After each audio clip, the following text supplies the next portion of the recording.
శ్రీ మహాభారత కావ్యానికి రచనకర్త అయినటువంటి వేదవ్యాస భగవానునికి విద్యేశ్వర స్వామికి సంజయునికి భీష్మునికి విదురునికి పాండవులకు శ్రీకృష్ణ పరమాత్మకి ప్రదక్షిణ నమస్కారాలు ఆచరిస్తూ పరమాత్మ స్వరూపంగా ఈశ్వరస్వరించి నమస్కరిస్తూ మనము మహాభారతంలో శాంతి పర్వంలో ముందుకు వెళ్తూ ఉన్నాం. ధర్మరాజు అడిగాడు, జ్ఞానయోగం గురించి తెలియజేస్తున్నాడు. అడిగితే దాని సమాధానం భీష్మ పితామహుడు జ్ఞానయోగాన్ని బోధిస్తూ ఉన్నాడు. జ్ఞానయోగాన్ని ఏంటి? సర్వం సహా చక్రవర్తి ఆ పరమేశ్వరుడే సర్వత్రా నిండి ఉన్నాడు. ఆయన లేని చోటు లేదు. అందరిలోనూ అన్నింటిలోనూ అంతటలోనూ ఆ పరమాత్ముడు ఉన్నాడు. ఆ పరమాత్మ కేవలము ఒక రూపము కాదు, అన్ని రూపాలు ఆయనవే, అన్ని గుణాలు ఆయనవే కానీ గుణాతీతం, అన్ని రూపాలు ఆయనవే కానీ రూపాలు ఆయనకంటూ ఒకటే ఆకారం ఏం లేదు. ఎన్ని రూపాలైనా ఎన్ని ఆకారాలను ధరించగలదు, ఏ రూపం లేకుండా ఉండగలదు. ఎప్పుడు నిరాకార ఆయనే, సగుణ పరబ్రహ్మము కూడా ఆయన. ఇది ఇంత మటుకు జ్ఞానం. దానిని మనం ఎడమలో ఉంచుకొని జీవనం సాగించాలి. అందరిలోనూ అన్నిటిలోనూ అంతటిలోనూ ఆ సర్వేశ్వరుని చూడడమే మనం చేయవలసినటువంటి సాధన. మానవ జన్మం మాత్రమే ఇది సాధన, వేరే ఏ జన్మకు కూడా సాధ్యం కాదు. కాబట్టి ఎంతో విలువైనటువంటి మానవ జన్మ వస్తే మనం కేవలము సంసారపరమై అసలైన తత్వాన్ని మరచిపోయి సంసారంలోనే మునిగిపోయి భార్య, భర్త, పిల్లలు, ధనం, ఇల్లు, వాకిలి, స్థలం, పొలం, కీర్తి, ప్రతిష్ట, ఆస్తి, అంతస్తు, పట్టుదలలు, బంధాలు, సుఖాలు, సంతోషాలు, దుఃఖాలు, బాధలు. సుఖంగా సంతోషంగా ఉంటే ముందు కాదు, కేవలం గోపాల వల్ల గోపుని మళ్ళీ దుఃఖం తెచ్చుకోవాలి. దుఃఖం తెచ్చుకుంటే మళ్ళీ ఆనందం, మళ్ళీ వేసి 2 రోజులు బాగా వేసుకొని మళ్ళీ సంతోషం కావాలని, సుఖంగా ఉండాలని, మనసు కావాలని ప్రయత్నం చేయాలి. ఏదైనా బతుకంతా కాదు కదా అనేది మనకు తెలియకుండా, ఇది ఒక ఆలంబన. సంసారం అనేది ఉండవలసిందే. ఇది ఒక ఆలంబనగా తీసుకొని, ఒక సపోర్టుగా తీసుకొని అసలు లక్ష్యమైనటువంటి పరమాత్మ దర్శించాలి. భక్తతో కాలం ఉన్నాడు, ఆయన అన్ని పనులు చేసుకుంటూ ఉన్నాడు, సంసారంలోనే ఉంటున్నాడు. పాండవులను ధ్యానం చేస్తూ వచ్చాడు, చేతనానికి పని చేస్తూ వచ్చాడు, వ్యాపారం చేశాడు, చేత కాలేదు వ్యాపారం చేయాలి, పొలం పనులు చేశాడు, అది చేత కాలేదు. అలాగే కావలి కాస్తూ ఉంటున్నాడు. భార్య ఏడవ చోట పని ఒప్పుకొని వస్తుంది తన భర్తకి. మొదట తన యొక్క కమ్మలు, మంగళసూత్రము అన్ని చేతులు పెట్టి కొంత డబ్బు తెచ్చుకొని వ్యాపారం మొదలు పెట్టండి అని చెప్పేసి బలవంతం చేసి డబ్బు తెచ్చు, అంటే తన మంగళసూత్రాన్ని మరియు కమ్మల్ని ముక్కున కూడా ఇచ్చేసేసి డబ్బు సంపాదించుకొని ఆ డబ్బుతో వ్యాపారం చేయని చెప్పి నిరంతరమైన పాండవనామం చేసుకుంటూ పాండురంగనామం పరమ పుణ్యధామం, పాండురంగనామం అదే మోక్ష తీరం, వేదసారం మధురం మధురం, పాండురంగనామం పరమ పుణ్యధామం, పాండురంగనామం అని పాడుకుంటూ నిరంతరం సంకీర్తనలు పాడుకుంటూ సంకీర్తనలు రాసుకుంటూ అద్భుతంగా భక్తి మార్గంలో నడుస్తూ వచ్చాడు. తుకారాం ఎవరో కాదు, గత జన్మలో నామదేవుడు వాడు. నామదేవుడు, జ్ఞానదేవుడు, యోగినాథ్, సోపాన్, ముక్తాబాయ్, జనాబాయ్, కోమాబాయ్, రమ్మబాయ్, సంకుబాయ్, నాయకుడు, భక్త గంగదాస్, సరస్సులో ఉన్నటువంటి వారు నామదేవుడు. వాళ్ళందరూ చిన్న వయసులోనే భక్తిని వ్యాప్తి చేసుకునేటువంటి వారు. నామదేవి తర్వాత జన్మలో భక్త తుకారాంగా జన్మించినారు. అప్పుడు కొన్ని అభంగాలు రాయగా మిగిలినాయి, అంటే మిగిలి ఉన్నాయి, ఇంకా రాయాల్సి ఉన్నాయి. నామదేవుడు వారిగా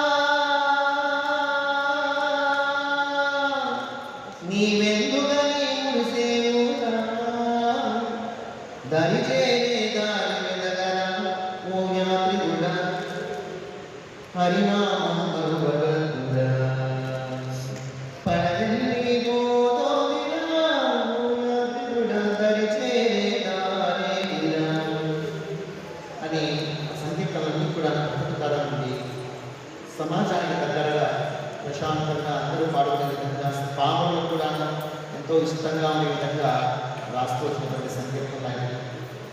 అతడు తన భార్య ఇచ్చినటువంటి బంగారు ఆభరణాలు తీసుకుని పోయి అమ్మేసేసి వాడు డబ్బు తెచ్చి వ్యాపారం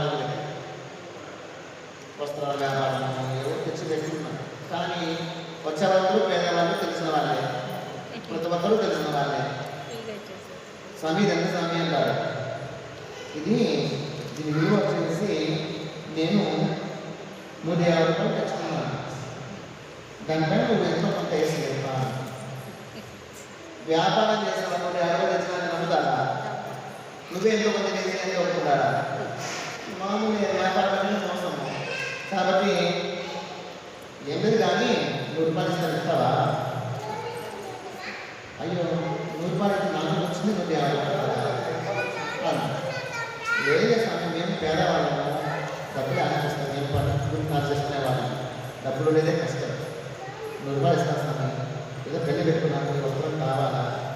అవునా సరే సర్లే అట్లే కానీ 100 రూపాయలు మళ్ళీ ఇస్తాను స్వామి. ఈ ఊళ్ళో కదా ఉండేది, ఆడిపోతాను సార్ మళ్ళీ కొద్దిగా మర్చిపోయి వచ్చినాను, లేదా దారిలో పోటీ వచ్చినాను, ఇంట్లో డబ్బులు ఉన్నాయి, నేను ఇంటి దగ్గర తెచ్చిస్తాను సార్, పర్వాలేదు, నమ్మకం లేదా? అయ్యో అదేం లేదు తీసుకో, వాళ్ళ ఇంటి దగ్గర తెచ్చి అన్నాడు. వాళ్ళ ఇంటి దగ్గర తెచ్చిలేదు మనం అడగలేదు, మొహమానం ఎక్కువ అడగాలంటే అయ్యో వాళ్ళు ఏం ముందుగా ఉన్నారు, ఏమో అనుకూలంగా ఉన్నది డబ్బు తెచ్చిచ్చే వాళ్ళే, వాళ్ళని మోసం చేసేవాళ్ళ అని ఈయన సమాధానం. మనుషుల సమాధానం ఎలా ఉంటుంది? అమ్మాయిలు ఎవరిని ఎదుటి వాళ్ళను అన్యాయంగా ఆలోచన చేయలేదు, కావాలని విధంగా చేస్తున్నారు, కావాలని విధంగా చేస్తున్నారు వాళ్ళు, వాళ్ళకి ఏ సమస్యలు ఉన్నాయో ఏమో, పాపం ఏ ఇబ్బందుల్లో ఉన్నారో ఏమో అనే ఆలోచన చేస్తారో తప్పితే వాళ్ళు ఎక్కడైతే మాట్లాడితే తప్ప నా వ్యాపారం వాళ్ళ ముఖ్యము, నేను బాగుండాలి అని ఆలోచన చేయలేదు. ఆ విధంగా మొత్తం దాని ధర్మాలకు తక్కువ రేట్లకు ఇంట్లో వస్తుంది. ఆ డబ్బులన్నీ మొత్తం లాభాలు కాదు. కైవారం తాత అట్లాగే గాజు పరమాలయం ఆయన కూడా అంతే. గుజరాత్ భార్య పాపం చేసే విధానమే తన పుస్తకాన్ని డబ్బు తెప్పించింది, వాళ్ళు జీవనం సాగించింది, సంపాదించుకుంటారు. మమ్మల్ని పిల్లలు ఉంటారు, వాళ్ళు ఎవరి కోసం చాలా సరే అని చెప్పేసి ఎంతో సంతోషంగా డబ్బులు తీసుకొని పోయి గాజులు కొనుక్కొని గుజరాత్ తీసుకొనేసి వీధి వెళ్తారు. గాజులు గాజులు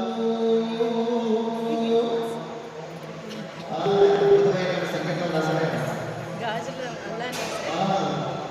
గాజులు కూడా సంగీతంలో అమరనారాయణ స్వామికి రాసిన పాడేవాడు. వీరభద్రేంద్ర స్వామి ఏ విధంగా అయితే కాలజ్ఞానం రాస్తున్నారో అదే విధంగానే అమరనారాయణ స్వామి అనేటువంటి కైవారం తాత కూడా రాశారు. ఆయన పద్యాలు రాశారు, ఈయన పద్యాలు రాశారు. ఆయన భవిష్యత్తు రాశారు, ఈయన భవిష్యత్తు రాశారు. కాలజ్ఞానాన్ని అనేక కీర్తనలు రాశారు, తత్వాలు రాశారు. అంబలుడరమ్మ జగదంబలుడరమ్మ, అంబలుడరమ్మ జగదంబలుడరమ్మ, అమ్మను చూడరే అఖిలాండేశ్వరి, అమ్మను చూడరే అఖిలాండేశ్వరి. సంగీతం ఉంది, ఆయన రాసలేదు. అలాంటివి ఎన్నో తత్వాలు ఉన్నాయి ఆయన రాసినటువంటి. మీకు పరిచయం లేదండి, పరిచయం చేయలేదు. చింతా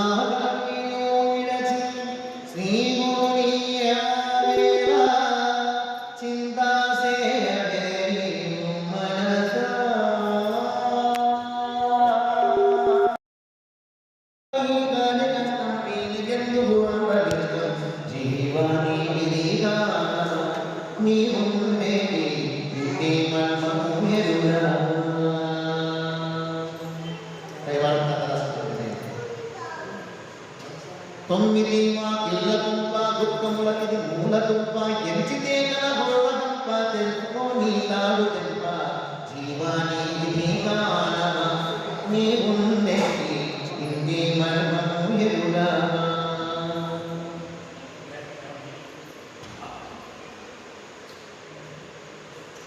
ఇంకా చాలా చాలా అద్భుతంగా రాశారు.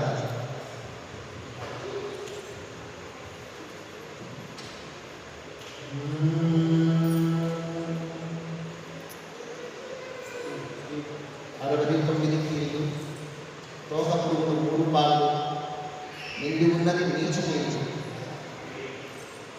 జీవాన్ని విధిగానవ నీ ఉండే మనం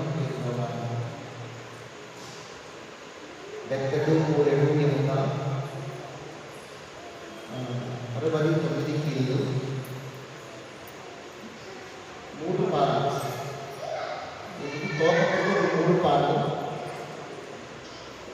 నిండి ఉన్నది నీచు నీళ్ళు. ఈ దేహం అంతా కూడా చెప్తారు. 69 కీళ్ళు ఉన్నాయని చెప్తారు. 72,000 కీళ్ళు 72,000 నాళ్ళు నాడు 72,000 నాళ్ళు 69 కీళ్ళు తోకములు 3 పాలు నిండి ఉన్నది నీచి నీళ్ళు జీవాని విధిగా నీ ఉండేది నీ మర్మము ఎరుగావా. ఈ మాటి చిన్న అంటారు. ఇలా చిన్న చాలా ఉన్నాయి. చాలా అద్భుతంగా రాశారు. చాలా అంటే మామూలు మన వాడుక భాషలో రాశారు, తెలుగులో రాశారు, కన్నడలో కూడా రాశారు. మనం చెప్తాను కైవాన కథ. ఈ విధంగా సంకీర్తనలు రాస్తున్నటువంటి ఆయన తన భార్య చెప్పి డబ్బు తీసుకునేసేసి గాజు అమ్మగారు అంతా కూర్చుంటారు. ఈ తాత మంచి తాత అని చెప్పేసి రాష్ట్రం వినాయకుడు అని చెప్పేసి అందరూ గాలి తెచ్చుకుంటారు. గాలి తెచ్చుకొని గాలి చాలా బాగుంటాయి, వేరే గాలి అమ్మవారికి చాలా ఇష్టం, నాకు సరైన గాలిలో అమ్మవారికి చాలా ఇష్టం అని చెప్పేసి అందరిలో కూడా అమ్మనే చూసేది మంచి ఎంత మెత్తని మనసు ఎంత నిపుణ హృదయం అంటే అమ్మవారి ప్రతి ఒక్కరూ అమ్మవారు ఎంత చక్కగా ఉన్నాము. నా తల్లి అమ్మవారు ఈ చేతులు గాలి చేసి ఎంత బాగున్నా తల్లి అవును స్వామి బాగున్నాయి స్వామి స్వామి మా అమ్మ లేదు ఇంట్లో మళ్ళీ వస్తారా స్వామి అప్పుడు ఇస్తలే సార్ సరేలేము పర్వాలేదు అట్లే అంతే. ఆ విధంగా అందరూ కూడా డబ్బులు ఇచ్చేది ఏముండదు, అందరూ వేయించుకునేదంటే కాదు. బియ్యం ఇస్తామా బ్యాడ్ ఇస్తామా అంటారు, కొన్ని తెచ్చిస్తారు, 2 రోజులు తెచ్చిస్తారు. అవి తీసుకోకపోతే ఏదంటే సంవత్సరం గడుస్తారా. ఈ విధంగా ఆయన మొత్తం ఖాళీ జగతికి వచ్చాడు. గాలులన్నీ ఇచ్చేసి అమ్మేసి కాదు, గాలులన్నీ ఇచ్చేసేసి అందరికీ తర్వాత ఇస్తున్నాము పర్లేదు వేయించుకో అని చెప్పేసి అందరికీ గాలి వచ్చేసారు. ఇంటికి ఖాళీగా వస్తే భార్య చూసి ప్రతిమ కోపం వచ్చింది. ఎందుకయ్యా నీకు పెళ్లి చేసుకోవడము, పెళ్ళామెందుకు, పిల్లలెందుకు, నీకు సంసారం ఏమవుతారు, సన్యాసం కలుసుకోకూడదా అని చెప్పేసి పొరుగుతో 4 వేలు వేసి బయట కొట్టేసింది. అంత కోపం వచ్చింది వెళ్ళాలంటే అది ఎంతకాలం నుంచో ఓపిక పట్టి సహనంతో డబ్బు సంపాదించి వస్తాడు. పిల్లలేమో 9 మంది పిల్లలు, ఎవరి కోసం చాలా మంది, ఒకరో ఇద్దరైతే తాను పని పోతుంది. అది కానీ చేదైన పని చేసి డబ్బు సంపాదించి వస్తుంది. సంసారాన్ని చాలా పిల్లలు ఆనందంలో రామించినట్టుగా కొత్తలని లోపలికి కలిపి, కుక్కలని లోపలికి కలిపి, కళ్ళని లోపలికి కలిపి నల్లగా అయిపోయి అర్థలు కట్టుతాయి. ఏసి ఆకలి ఆ పిల్లలు పిల్లవయ్యా నీకన్నా మనసు మారుతుందేమో అని చెప్పేసి చెబితే ఏం చెప్తారు, ఏం చేయమంటారు, భగవంతుడు నా రాకలో రాసిపెట్టలేదు, ఏం చేయాలి అని చెప్పేసి బాధపడుతూ ఉండేవాడు తప్ప అతనికి ధనం సంపాదిద్దాము, కుటుంబ పోషణ చూసుకుందాము అనేటువంటి ఆశ లేదండి. భగవంతుడే వాళ్ళ కష్టాన్ని చూడలేక గతంలో సాక్షాత్ అమరనారాయణ స్వామి వచ్చి దిగి మారు వేషంలో వచ్చి ధనము మూట. అయ్యా ఇట్లా ఈ సంకీర్తనలు బాగా ఉన్నాయని చెప్పేసి జమీందారు డబ్బులు పంపించినాడు, నీకు జరగడం కష్టమంతా, ఈ ధనం తీసుకోండి అని చెప్పేసి ఇంత ధనం మూట తెచ్చి చెరువులు వెళ్ళిపోతుంది. చేతులు వెళ్ళిపోతే భార్య చూస్తుంది, ఇవన్నీ నీ కీర్తనకి ఇంత బలం ఉందా, ఇంత పవర్ ఉందా, ఇంత బాగుందా అని చెప్పేసి ఆ మూట తీసుకునేసేసి చూసుకుని బంగారు నాణాలని చాలా సంతోషం స్వామి, బాగా బాగా బాగా లోపలికి పెట్టి తాను ఒక నాణ్యం తీసుకున్నాను, దానిలో బంగారు నాణ్యం తీసుకుంటే దాన్ని డబ్బు చేసుకోవాలి, బంగారు నాణ్యం డబ్బు చేసుకోవాలి కాబట్టి మార్వాడి పోయింది. వచ్చే లోపల ధనమంతా పోయేవాళ్ళకి వచ్చి పడుతున్నాను వచ్చింది. మనకైతే తిరుగుతుంటారు, వాళ్ళంతా చేయలేదు. ధనం అనేది ఎప్పటికైనా దుఃఖాలని, అహంకార కారణం, దుఃఖానికి కారణం, బాధలకు కారణం. అదొక మాయ, అది కూడా మనిషిని పాడు చేస్తుంది, మనసును పాడు చేస్తుంది. ధనాన్ని కోరుకోరు. ఎవరి మీదైతే నా అనుగ్రహం ఉందో వాళ్ళ విత్తాన్ని నేను దోచదంటాడు. యస్య అహమనుగ్రహణామి, యస్య అహమనుగ్రహణామి, వారి ఎవరి మీదైతే నాకు దయ కలుగుతుందో, యస్య అహమనుగ్రహణామి, నా యొక్క దయ ఎవరి మీద కలుగుతుందో, హరిష్యే తద్ధనం తథైవాంగడాయ. కృష్ణ పరమాత్మ, నేను హరిష్యే వారి యొక్క ధనాన్ని హరిష్యే హరించి వేస్తాను.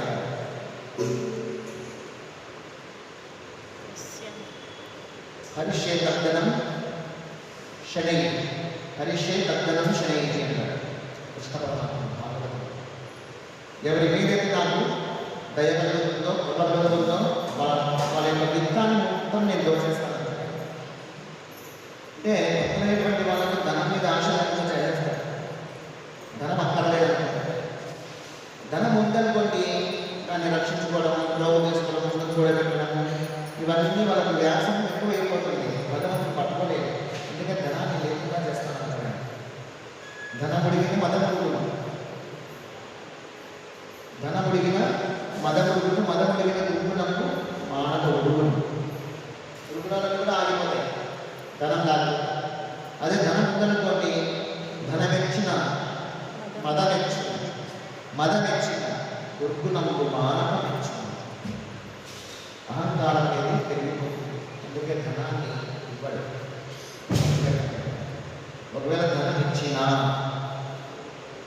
వాడు ధనవంతుడుగా ఉండి భక్తుడుగా ఉన్నాడు అంటే అతడు చాలా చాలా ధర్మంగా ఉన్నాడు.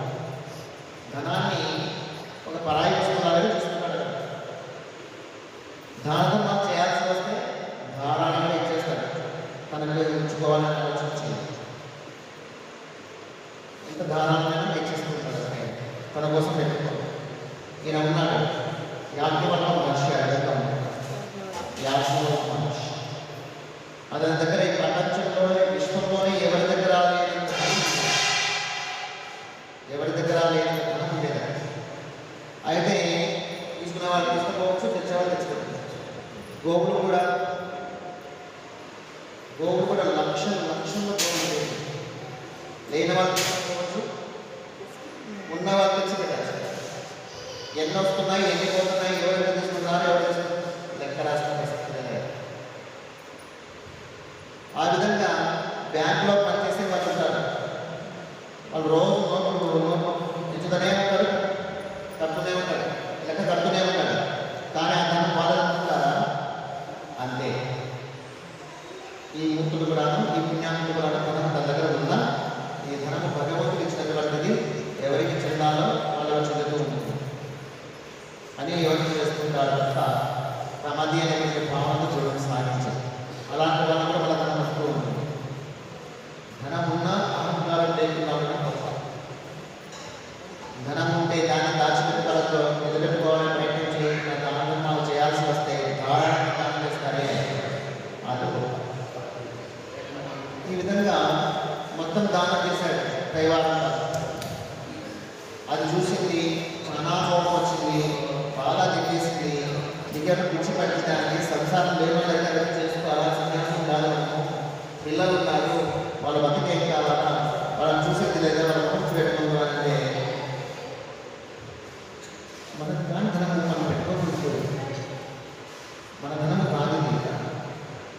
ఇచ్చి పంపించారు. మనం కష్టపడి సంపాదించామని చెప్పాలి. కష్టపడకుండా వచ్చిన దాన్ని మనం తినలేము. తిన్నా రోగాలు పడాలి, సుఖంగా ఉండదు, శాంతి ఉండదు. అందుకే మనం కాని కష్టం మనం తెచ్చుకోకూడదు. అందుకే పనిచేశారు ఏమనుకోవద్దు. పోనీ సంపాదిస్తున్నావా? లేదు కదా. భగవంతుడే దేవుడిలాగా వచ్చాడు కానీ ఇచ్చేసిపోతే నువ్వు పని మాట్లాడేవా అని చెప్పేసి దూషించింది. సరేలే, దేవుడు ఎక్కడో ఇస్తాడు, సంపాదించి వస్తానులే అని చెప్పేసి సర్ది చెప్పాడే తప్ప తన భార్య ఎంతన్నా తిందని ఆయన కోపం తీసుకున్నవాడు. అంతగా పరిస్థితులు వచ్చాయి గతంలో. వచ్చిన డబ్బులో పనిచేశారు, తాను సంపాదించడం రావాలి. చివరికి కనీసం ఒక వ్యాపారంలో మొదలుపెట్టి డబ్బులు సంపాదించుకుని వస్తాడని చెప్పిస్తున్నటువంటి బంగారాన్ని అనిపిస్తుంది. అది మూసుకోపాయా, తనకు లేకపోయా, తన పిల్లలకు లేకుండా పోయా. మళ్ళీ ఆ పుస్తకాలు కానీ నెమ్మదిగా తెచ్చుకోవాలంటే ఎన్ని సంవత్సరాలు కష్టపడాలో కూడబెట్టాలని 4-5 రోజులు అప్పుడు వచ్చేసిన మొత్తం అవన్నీ ఖాళీ చేసుకుని వచ్చినాయి. దాంతో కోపం వచ్చేసి కొత్తత కొట్టేసి బయట కొట్టేసి సన్యాసం కలుసుకోవాలి. నువ్వు సంసారం పనికిరాగా సన్యాసం కలుసుకోవాలి చెప్పేసి మహాభాగ్యం చెప్పేసి బయట చెప్పిన తర్వాత వాటికి ఎదురుగా నిలబడి అలా భార్యకు సాష్టాంగ నమస్కారం చేసి నీవే నా గురువు అని చెప్పి నేను వెళ్ళొస్తానని చెప్పి బయలుదేరాను. భార్య అనుమతి లేకపోతే సన్యాసం తీసుకుని లేదు. ఇప్పుడు భార్య అనుమతి వచ్చింది. సంతోషంగా బయలుదేరి ఊరి బయట వెళ్ళిపోయిన తర్వాత కర్మలు ఉన్నాయి. అడగని కర్మలు అక్కడ పోయి కూర్చొని ఆనందం చేసుకుంటూ ఉన్నాను. అప్పుడు పరదేశి స్వామి వస్తారు. పరదేశి స్వామి సద్గురు ఆయన వచ్చి, ఆ స్వామి పేరు పరదేశి. ఆ స్వామి వచ్చి ఎందుకు నాయన వినిపిస్తున్నావు అన్నాడు. నా రాత కౌటి స్వామి, భగవంతుని తెలుసుకోలేను, సంసారంలో వెళ్ళలేదు, సంసారాన్ని సాధించుకోలేకపోయాను, ధాన్యాన్ని చక్కబెట్టుకోలేకపోయాను, భార్య పిల్లలతో దూరమైంది. భగవంతున్న పట్టుకుందామంటే భగవంతుని చెప్పాడు. ఇది దూరమైంది, అది దూరమైంది, రెండింటి మధ్యలోనే నేను చేయాలో తోచకుండా ఉన్నది అన్నాడు. నీకు ఏది కావాలో చెప్పు, సంసారం కావాలా, సర్వేశ్వరుడు కావాలా? సర్వేశ్వరుడు పట్టుకుంటే సర్వము పట్టుకున్నట్లే కదా స్వామి, నాకు సర్వేశ్వరుడే కావాలి. సరే, నీకు మంత్రదీక్ష ఇస్తాను రా అని చెప్పేసి కూర్చోబెట్టేసి 4 పైన మంత్రాలు బీజాక్షరాలు రాసి ఈ మంత్రాన్ని జపం చేసుకుంటూ తపస్సు కూర్చో, కొండపైకి వెళ్ళి ఒక కనకరాయి ఇస్తున్నా అని చెప్పేసి రోడ్లో దారిలో కనకరాయి ఇచ్చారు. కనకరాయి అంటే గులకరాయి, అది ఇచ్చేసేసి నోట్లో పెట్టుకోవాలి. అది నోట్లో పెట్టుకునేసేసి నువ్వు తపస్సాధన చేయి. అది ఎప్పుడైతే తీయగా మారిపోతుందో, తీయగా మారి కరిగిపోతుందో అప్పుడు నీకు సాధన ఉంటే కనుక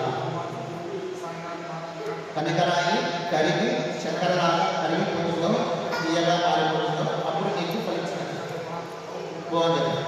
సరే అని చెప్పేసి ఈ కైవారానికి 1 కిలోమీటర్ 2 కిలోమీటర్ల దూరంలో ఉంది గుహ. ఆ గుహలో పోయి తపస్సు కూర్చోవాలి. కైవారం తపస్సు కూర్చొని నిరంతరం ధ్యానం చేసుకుంటూ ఉంటే ఎంతమందో వచ్చి ఆటంకాలు చేసుకుంటారు. ఆటంకాలు చేసుకుంటే తపశక్తికి ఒక పెద్ద పులే వచ్చి కూర్చుంటున్నారు. గుహకు అడ్డంగా వచ్చేసరికి పెద్ద పులి కూర్చునేది. ఒక పెద్ద సర్పం కూడా దక్షిణగా వైపు చుట్టూ తిరుగుతూ ఉండేది. అప్పుడప్పుడు పోయేసి పడగా పట్టేది. తపశక్తి తెలియదు. ఆ విధంగా ఇక్కడ గొప్ప యోగి 12 సంవత్సరాల సాధన చేశాడు. దైవ దర్శనం అయింది 12 సంవత్సరాలు. ఆ నోట్లోనేటువంటి కనికరాయి ఈజీగా మారిపోయి కరిగిపోయింది. 12. తర్వాత ఆయన బయటకు వచ్చాడు గుహలో నుంచి. పిల్లలంతా కూడా పక్కన పశువులు దాచుకునే వాళ్ళు, గొర్రెలు దాచుకునే వాళ్ళు, పిల్లలంతా వస్తారు కదా, వాళ్ళకందరికీ ఇసుకాయ తీసుకొని ఆ పిల్లలకి చేపట్టడానికి అంటే చేపట్టి దోశలు పడతారు. ఇలా వేస్తే చక్కెర వచ్చేది. చక్కెర రాళ్ళు ఉంటాయి కదా, డోకరాలు తీసుకునేసేసి అలా చేతిలో పట్టుకునేసేసి ఇదొంటరా అని చెప్పేసిస్తే అవి అలగడలు అయ్యాయి రాళ్ళు. ఆ విధంగా ఆమె అందరూ తెలిసిపోయింది, మహానుభావుడు ఆయన గురువు అయినాడు, సద్గురువు దేవుడు అని చెప్పేసి. అప్పుడు కొంతమంది స్వామీజీలు వచ్చారు, వీళ్ళకంటే ముందు తప్ప చేశారు. వాళ్ళు వచ్చేసి ఇతడు నా శిష్యుడు అని చెప్పేసి ఒకరు మాట్లాడారు, ఇతడు నా శిష్యుడు అని చెప్పేసి నేను దారి చూపించినాను, పద్ధతులు చెప్తున్నాను అని చెప్పి నేను నా శిష్యుడు కదా నాతో పాడని చెప్పేసి పిలుచుకుపోయాడు. పిలుచుకుపోతుంటే అయిపోయాడు. ఈయనకు నా పడ లేదంటే ఒక చెట్టు కింద నిలబడేసేసి ఆ సేవలు ఈ సేవలు ఆ సేవలు ఈ సేవలు చేయించుకుంటున్నాను. కాళ్ళు చెప్పి కాళ్ళు ఉంటాను, నేను అది చేస్తున్నాను ఇది చేస్తున్నాను అని చెప్పేసి అని చెప్తూ ఉంటే బయట నుంచి ఒక పెద్ద సర్పం కింద పడుతుంది. చెట్టు పై నుంచి ఒక పెద్ద సర్పం పడి ఈయన కాళ్ళ దగ్గర కూర్చొని ఉంటే ఈయన చుట్టూ చేరి నెలలో ప్రవేశించి పడగబట్టి తలకి ఎవరికి కైవారం కాకి పడగబట్టే ఆ గురువు లేచి పడవ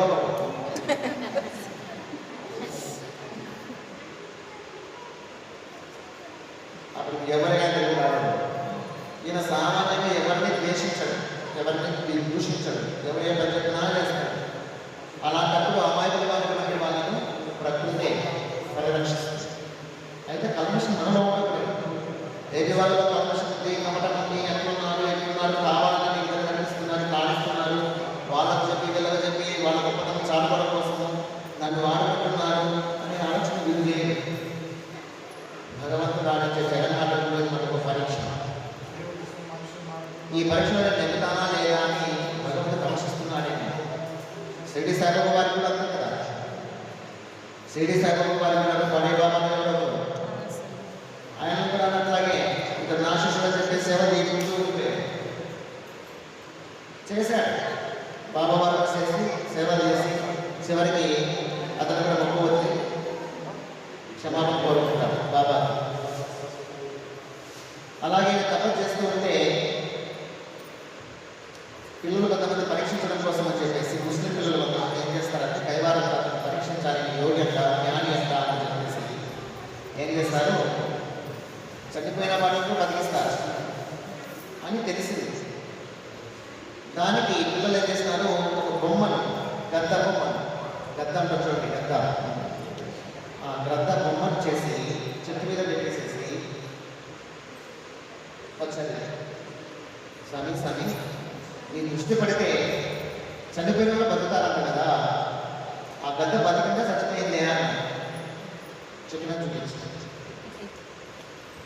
ఏదో భిక్షాన్ని ఉపయోగించుకుంటే చూపించారు. చూపించేసి గద్ద బతికంగా చచ్చిపోయిందని చూడండి అంటే ఆయన దృష్టి పడగానే బొమ్మ చెక్క బొమ్మ లాంటిది శుభ్రంగా దగ్గర చెప్పేసేసి ఒళ్ళి నిలుపుకుంటూ వెళ్ళిపోయింది. ఇలా మొక్క వదిలిపోయింది. అయ్యో స్వామి చాలా గొప్పవాళ్ళని చెప్పేసి ఆ ముస్లిం వాళ్ళందరూ కూడా సరెండర్ అయిపోతారు. చుట్టుపక్కల ఈయన పోతున్నాడంటే వర్షం లేని గ్రామానికి వెళ్ళాలనుకోండి, వర్షం చూస్తుంది అంతే. తెలిసి ఒక భక్తుడు స్వామి మా తోటలో బావి పోతున్నాను, ఎంత త్రోగినా నీళ్ళు పడలేదు, మీరు ఒకసారి వచ్చి ఆశీర్వదించండి స్వామి అని. సరే చెప్పేసి ఈయన పోయాడు. కైవారం పోయి ఆ బావిలోకి మట్టి తగినారు, బాగా పోయింది. కానీ నీళ్ళు బాగుంటాయి, అదంతా తరవేదే. ఈ కైవారం కథకి కొన్ని పూలు నమస్కరించి బావి గంగమ్మకి నమస్కరించి అప్పుడు ఒక పాట కూడా పాడతారు. గంగమ్మ మీద ఒక పాట, ఆ పాట పాడి ఆ పుష్పాలు లోపలికి వేసి వస్తున్న అర్పించేసి నమస్కరించగానే ప్రబలయ్యాను. అంతే 4 ఏళ్ళు వేసాలలో ఒప్పుతో వచ్చింది అంట. మొత్తం బాగా చూస్తున్నాడు, బాగా నిండుకుపోయి పొంగుతో నగ్గిపోయి అంత అద్భుతమైనటువంటి మహిమను చూపించినటువంటి మహానుభావుడు కైవారం. ఆయన జీవ సమాధి చెందినారు. జీవ సమాధి వీరభద్ర స్వామి ఆయన కైవారం పుణ్యక్షేత్రం మహా అద్భుతమైనటువంటి పరమపాలన పుణ్యక్షేత్రం. అటువైపు వెళ్తే చింతామణి దగ్గరలోనే ఉంటుంది, కోటి లింగాలు అక్కడ దగ్గర. కైవారం పోయి రావాలి, దర్శించుకొని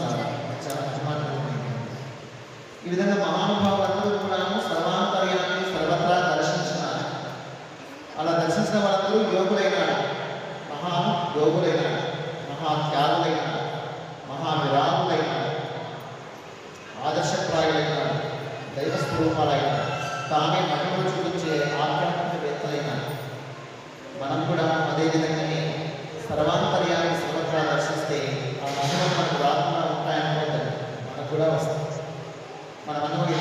మనం మాట్లాడిన మాటలే వేదవాకులైపోతాయి. మనం చేసిన పనులు అందరికీ మంచి చేకూరుస్తాయి. అయితే మనలో కల్మషం ఉండకూడదు, మనలో కపటం ఉండకూడదు, స్వార్థం ఉండకూడదు. ఎవరో మెచ్చుకోవాలని పనులు చేయకూడదు, ఎవరో మెచ్చుకోవాలని కూడా పనులు చేయకూడదు. భగవంతుడు మెచ్చుకోవాలని మాత్రమే దృష్టి ఉండాలి. వాళ్ళకు కీర్తి వస్తుంది, వీళ్ళకి కీర్తి వస్తుంది, నాకు కీర్తి పట్టణమవుతుంది అనే ఆలోచనే ఉండదు. అవన్నీ కూడా చిల్లర చింతలు, చిల్లర ఆలోచనలకి లెక్క వస్తుంది యోగుల దృష్టి. ఈ భూ ప్రపంచంలో ఎవరేమంటే మనకి సర్వేశ్వరుడు నా యొక్క దృష్టి పెడితే అంతే చాలు, ఆ సర్వేశ్వరుడు నేను దృష్టి నా మీద పడితే చాలు, ఆ సర్వేశ్వరుడు నన్ను చేత పట్టుకుంటే చాలు, నా జీవితం చిరకాలం. అందుకు నేనేమి అర్హతలు సాధించాలి, ఆ అర్హతలన్నీ నేను సాధించాలి అంతే తప్ప వీళ్ళ గురించి మనం ఆలోచించేస్తాను. ఆ సర్వేశ్వరుడు నా చేతిని నడిపించాలి, అంతగా నేను ఆయన దృష్టిని ఆకర్షించాలి. ఎవరిని ఆ విధంగా భగవంతుడు చేయబట్టి నడిపిస్తాడు? ఎంత అమాయకంగా నడిపిస్తాడు చెప్పండి. చిన్న బిడ్డ స్థాయికి వెళ్ళిపోవాలి. చిన్న బిడ్డ అయితే మనకేమీ తెలియదు, హెచ్చు తగ్గులు ఉన్నాయా, రాబడులు ఉన్నాయా తెలియకుండా చిన్న చిన్న అడుగులు వేస్తూ పోతూ ఉంటుందని చెప్పేసి తల్లి కానీ తండ్రి కానీ ఏం చేస్తాడు, నడిచేటప్పుడు చేయి పట్టుకుని నడిపిస్తారు. ఒకవేళ కట్టుకొని గోళ పడబోతున్నా నిలబెట్టుకుంటారు కదా. ఆ విధంగా నా చేయి నా పరమాత్ముడే పట్టుకుని నడిపించే విధంగా నేను ఆకర్షించాలి. అంత అందంగా నేను తయారు కావాలి. అంతేమి శారీరకంగా కాదు, అంత మధురమైన భావాలు, అంత మనోహరమైనటువంటి ఆలోచన, అంత పరమ పవిత్రమైనటువంటి భావాలు, అంత నిర్మలమైనటువంటి హృదయం, చిత్తశుద్ధి, పవిత్రత, నిర్మలత్వం నాలో నింపుకోవాలి. కల్మషం అనేది లేకుండా, కపటము లేకుండా నా జీవితాన్ని చరితార్థం చేసుకోవాలి. ఆ సర్వేశ్వరుడికి నేను సర్వము సమర్పించుకోవాలి. నాదంటూ ఏది లేని వాడిగా సర్వము నీదే అన్నట్లుగా నా జీవితాన్ని నిర్మించుకోవాలి. అప్పుడు ఆ సర్వేశ్వరుడు నా చేయి పట్టుకుంటాడని యోగులందరికీ తెలుసు. అందుకే వాళ్ళు నాదంటూ ఏమీ లేకుండా అన్నీ ఆయనకే ఒప్ప చెప్పేసి సంపూర్ణంగా సరెండర్ అయిపోతారు. అలా సరెండర్ అయినటువంటి వాళ్ళందరినీ భగవంతుడే చేపట్టు కనిపిస్తారు. అనన్య చింతయంతో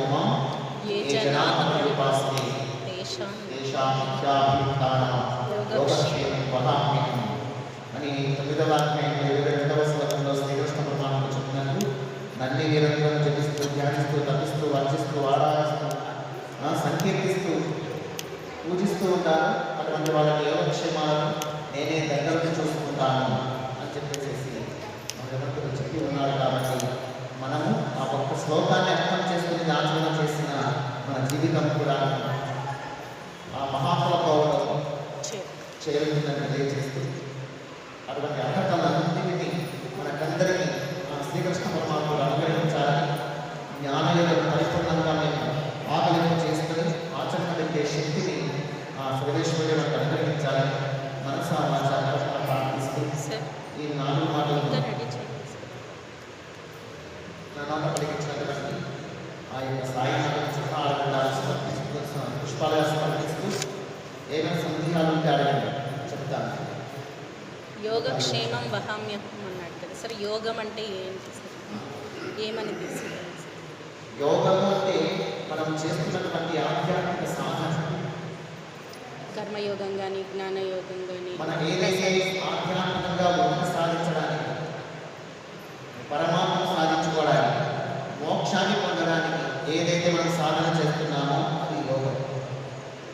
అది భక్తి యోగం కావచ్చు, కర్మయోగం కావచ్చు, జ్ఞానయోగం కావచ్చు. అది పరిమితి చెందిస్తాడు, రక్షిస్తాడు. మనం ఈ జన్మలో చేసిన సాధన అంతా కూడా మళ్ళీ జన్మకు ఎక్కి వస్తుందని తెలిసిన ఆలవాక్యాన్ని చెప్తాడు. మనం ఈ జన్మలో 10 మెట్లు ఎక్కినాము, మళ్ళీ జన్మలో మళ్ళా 10 మెట్లు ఎక్కాలని ఎక్కడే పడుతుంది, వెంటనే అందిస్తాడు కదా. అక్కడి నుంచి మళ్ళీ స్టెప్ ఎక్కుమని చెప్తారు. అదే రక్షణ. మనం చేసిన జన్మాలుగా సాధించినటువంటి ఆధ్యాత్మిక సాధన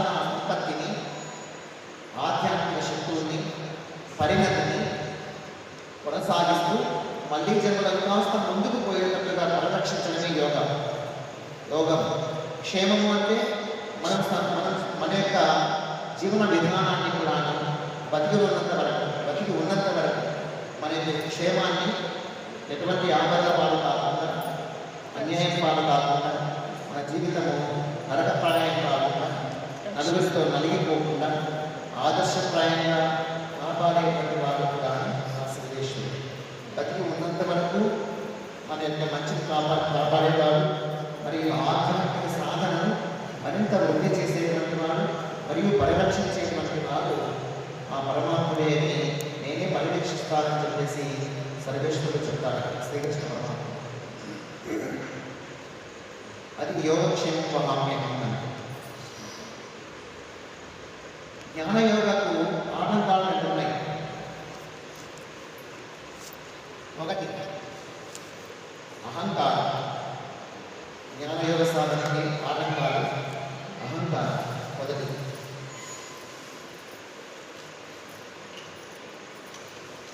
రెండోది మమకారం. నువ్వు జ్ఞానయోగ సాధన చేయాలి అంటే మమకారము అహంకారాన్ని ప్రదర్శించు. అహంకారం వల్లనే సర్వము తెలిసినటువంటి రామనాథుడు అన్నీ తెలుసు, తెలియనివాడు కాదు. అతడు కూడా నవవ్యాకరణ శాస్త్రవేత్తయే, మహాపండితుడే, మహాభక్తుడే, మంచి వ్యక్తియే. వ్యక్తిత్వం చాలా మంచిది. లోక కళ్యాణకాలం విద్యార్థి ఉంది అన్నాడు రామచంద్రుడు చనిపోయినప్పుడు కూడా. రావణాసుడు చనిపోయేటప్పుడు రాముడి దగ్గరగా వెళ్తాడు. వెళ్తే రాముడితో అంటాడు, రామ, నీ చేతిలో నా మరణం ఎంతో అదృష్టం, ఎంతో అదృష్టంగా భావిస్తుంది. నీవు సునాథి రాముడు, మర్యాద పురుషోత్తముడు, మహానుభావుడు, శాంత స్వభావం, నిర్మల చిత్రుడు, మానవుడు ఉద్ధరించినటువంటి మానవుడు, మహావిష్ణువు నాకు తెలుసు. చివరి దాన్ని నేను ఈ విధంగా వ్యవహరించడానికి కారణం నీ కీర్తిని నిలబెట్టడానికి. నా భార్య నాకు తెలుసు చెప్పింది, నా తమ్ముడు విభీషణుడు చెప్పాడు, బ్రహ్మదేవుడు ద్వారా నాకు తెలుసు. కానీ నాలో ఉండే అహంకారం, నాలో ఉండే కామం నన్ను పదవి చేస్తాను. అప్పుడు రామచంద్ర అందరూ, ఈ రావణుడు మహాభక్తుడు, శివభక్తుడు. అంతమంది లక్ష్మణుడు అంటాడు, రాత్రి కూర్చొనేసి మొదటి యుద్ధం చేశారు. లక్ష్మణుడు రాముడు యుద్ధం కూర్చొని ఉన్నప్పుడు రామచంద్రుడు కన్నీరు కాలుస్తున్నాడు. చూశాడు, లక్ష్మణుడు చూశాడు. ఎందుకన్నయ్యా కన్నీరు కాలుస్తున్నాడు? రేపు ఒక గొప్ప నక్షత్రం రాబోతుంది. ఎందుకు, ఏమి నక్షత్రం ఏంటి అన్న నాకు అర్థం కాలేదు. ఈ రావణుడు అనే గొప్ప నక్షత్రం రాబోతుంది, సంతోషించాల్సిన విషయం కదా అన్నయ్య, ఇంకెందుకు దుఃఖిస్తున్నావు అన్నాడు. లేదు లక్ష్మణ, రావణుడు సామాన్యుడు, ఎంతో ధర్మం తెలిసినటువంటి వాడు, ఎంతో జ్ఞానం తెలిసినటువంటి వాడు. మన భక్తులు కూడా రాజనీతిలో అద్భుతమైనటువంటి విష్ణత్వం కలిగినటువంటి వాడు. ఈరోజు నువ్వు అతని దగ్గరికి వెళ్ళిరా, అతని దగ్గర రాజనీతిని తెలుసుకునిరా, వెంటనే వెళ్ళిపోవాలి. అనగానే లక్ష్మణుడు అన్నాడు, నాగన్నయ్య, ఒక్కరిని నేను పోతే అతను మళ్ళీ బయట రాణిస్తాడా, బంధించడా అని అడిగితే, లక్ష్మణ ఆ చింతని కలగలేదు. అతడు రాజనీతిలో చెప్పాడు, నీకు ఏమీ నాకు కలిగించదు, పోయినా రాజనీతిని తెలుసుకుని రా, ఇంకా మళ్ళీ లభించదు నీకు. సరే అన్నయ్య అని చెప్పేసి నేరుగా వెళ్ళాడు. మందిరంలోకి ప్రవేశించిన ముందర రక్షకులు ఉంటారు కదా, వాళ్ళు చెప్పాడు ఇట్లా శ్రీరామచంద్ర తమ్ముడు సహోదరుడు లక్ష్మణుడు వచ్చాడని చెప్పాడు. వీళ్ళు పోయేసి రామనాథం దగ్గరికి పోయి, స్వామి ఈ విధంగా లక్ష్మణమూర్తి వచ్చారంట, మిమ్మల్ని మాట్లాడించాలనుకుంటున్నాను. లక్ష్మణుడా ఈ వేళ ఈ చీకటి రోజు ఇంత రాత్రి వేళ నమ్మకం ప్రవేశించారు. అలాంటి లక్ష్మణుడు ప్రవేశించారు. లక్ష్మణుడు రాగానే శ్రీరామచంద్ర సోదర లక్ష్మణ ఆశీర్వదం అని చెప్పేసి కూర్చోబెట్టుకున్నాడు. లక్ష్మణుడు చాలా ఆశ్చర్యపోయాడు. ఎంత కోపంతోనో ఆవేశంతోనో ఉరుకుతూ ఉద్వేగంతోనో ఏదైనా హింసించాలనో కొట్టాలనో చాలా సిద్ధమై వచ్చాడు. యుద్ధానికి ఈయన తెచ్చేసుకోదామని వచ్చాడు. చాలా ఆవేశం చేతనైతే నరిగేసి చంపేసి కూర్చోబెట్టేసుకుని వచ్చాడు. అవకాశం దొరికింది. లక్ష్మణుడు అంత ఆవేశంతో ఉన్నాడు. కానీ అన్నయ్య చెప్పాడు కాబట్టి సౌమ్యంగా వచ్చాడు. సరే చాలా ఆశ్చర్యపోయాడు. రామ మహారాజా మా అన్నయ్య గారి పంపించారు. మీరు రాజనీతి పొందిందని మీ దగ్గర రాజనీతి తెలుసుకుని రమ్మన్నారు. ఎందుకు వచ్చాను?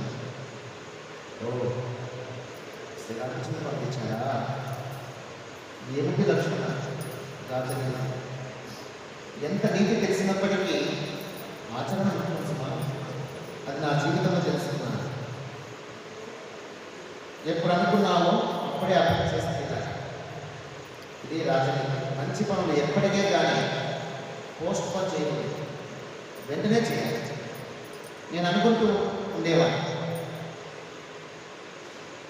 ఈ సముద్రం ఉంది కదా, ఉప్పు నీటితో ఉన్నటువంటి ఓ ఈ సముద్రుడా, నీలో ఉండే ఉప్పునంత అంచి వేసుకో, తీయని జలం కావాలి అంట. ఎవరే కానీ దాహంతో అలమటించకూడదు అని నేను ఒక మాట అంటే సముద్రుడు తన ఉప్పునంత అంచి వేసుకునేవాడు. చెప్దాంలే అని గడిచింది. ఇప్పుడు మన మాట వింటాను కాలం కాదు.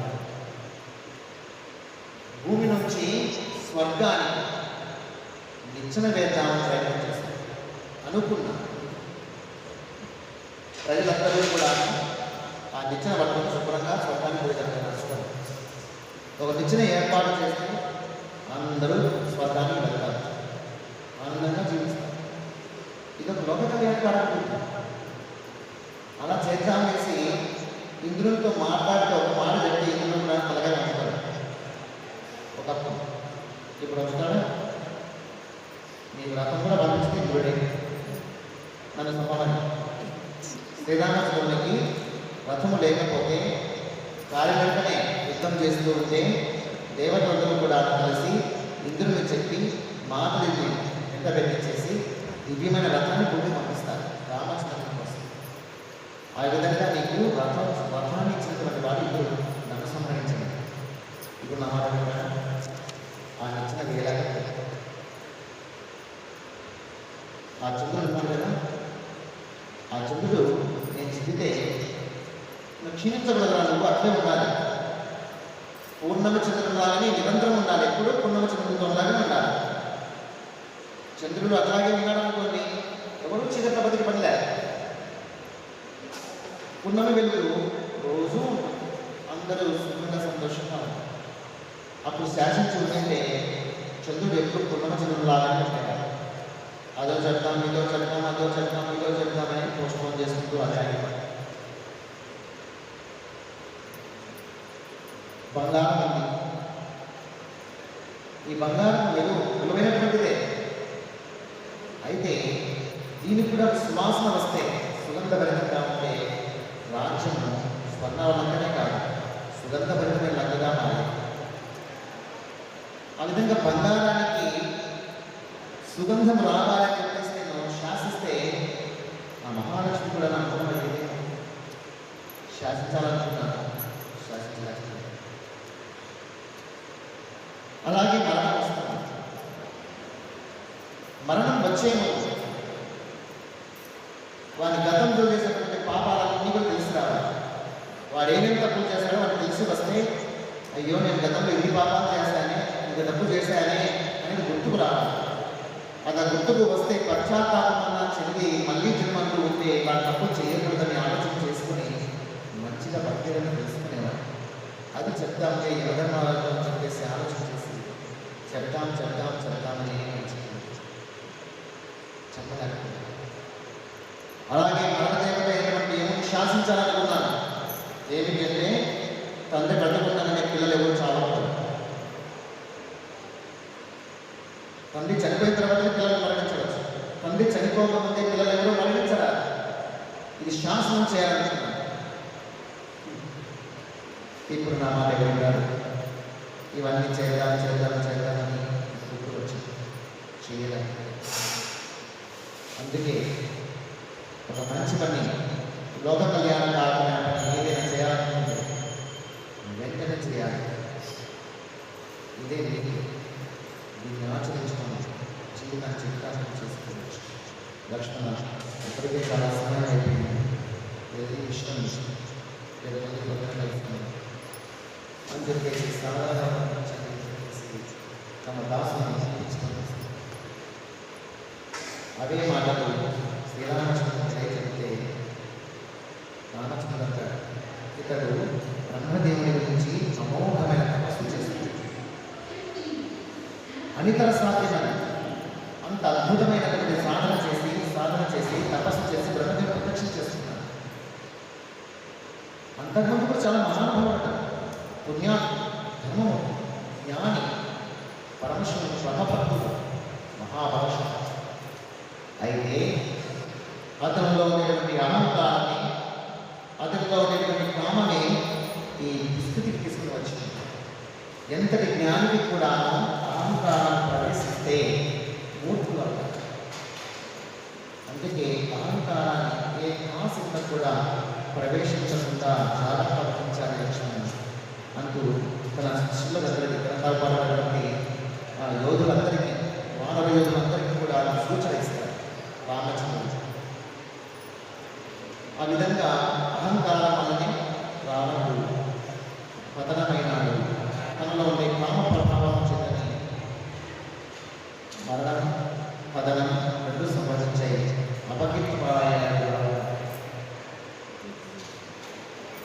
కాబట్టి జ్ఞానయోగ సాధనకు ఆటంకపరిచేది అహంకారమైన శివుని భక్తి జ్ఞాన వైరాగ్యాలతో భగవంతుని ప్రార్థిస్తూ నాలో మనం ప్రార్థించే ప్రతి ప్రార్థనలో కూడా ఒక మాట అడగాలి. నాలో అహంకార మమకారాలు ప్రవేశించకుండా నీవే కాపాడుస్తామని. నాలో అహంకార మమకారాలు ప్రవేశించకుండా నీవే కాపాడాలి. నాలో ఏది సాధ్యం కాదు, నీవు ఇస్తేనే నాకు వస్తుంది. వినయం కానీ, విధేయత కానీ, సంస్కారం కానీ, గ్రహంకారం కానీ, నిర్గుణత్వం కానీ, ద్వంద్వాతీత స్థితి కానీ, గుణాతీత స్థితి కానీ, స్థితప్రజ్ఞత కానీ నీవు అనుగ్రహిస్తేనే నాకు వస్తుంది తప్ప నాకు సాధ్యం కాదు స్వామి. నేను ఈ చరణదాసుని, నీ శరణాగత వత్సలలో నేను ఈ దాసుని దయచేసి నాకు నిరహంకార భావంతో జీవించేలాగా, నీ పాద సన్నిధిలో నా జీవితం ముగిసేలాగా, నీ నామే జపిస్తూ, నీ పాదాలే స్మరిస్తూ, నీ సంకీర్తనలే పాడుతూ, నీ కథలే శ్రవణం చేస్తూ, నీ పాదాల చెంతే సేవలు చేస్తూ, నా విశ్వాస నీ పాదాల చెంతే ముగిసిపోవాలి. ఇదే నా కోరిక. అంతవరకు నా చేత లోక కళ్యాణ కార్యక్రమాలే చేయించు. ఎవరికి నా నుంచి ఏ హాని కలిగించదు. నన్ను సత్కార్యాలకు ఉపయోగించుకో అని రోజు ప్రార్థన చేస్తూ ఉన్నారు. అలా చేయగా ఆ భగవంతుడికి ఏనాడో ఉన్నాడు అధికరణ కలిగి ఆయన అనుగ్రహిస్తే తప్ప మనకు మోక్ష స్థితి కలదు అని తెలియజేస్తే ఇటువంటి గుణాలన్నీ కూడా నిర్గుణతత్వాన్ని గ్రహంగా సర్వేశ్వరుడు అనుగ్రహించాలని మనస్సామాచారంగా ప్రారంభిస్తూ ఈ 4 మాటలు ఆ శ్రీకృష్ణ పరమాత్మ ఆనందం అనిపించినందువలన ఆ భగవంతుని చరణాలకి పుష్పాలుగా సమర్పిస్తూ ఇంతకు